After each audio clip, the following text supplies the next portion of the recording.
Hello. এই তো আমরা একটা জায়গায় চলে এসেছি। এই জায়গাটার নাম আমি জানি না। তো এখানে চলে এসেছি। এইখানে আজকে একটা পার্টি আছে। এখানে একটা জেন্ডার রিভিল করবে। মানে ছেলে বাবু হবে না মেয়ে বাবু হবে। সেটারই একটা প্রোগ্রাম এখানে। তো এখানে সবাই বলতে যাদের অনুষ্ঠান তারা সবাই হোয়াইট কালার পরবে।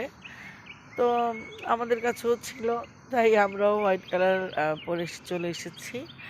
যদিও আমার ড্রেসটা একেবারে হোয়াইট না, একটু অফ হোয়াইট। তো চলে এসেছি। ওই যে ওইখানে আমার মা বসে আছে। আর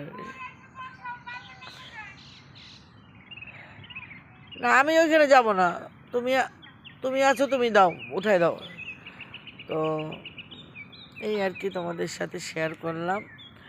আর আমাদের জন্য দোয়া করবে যেন আমরা ভালোভাবে পৌঁছাতে পারি। টাটা।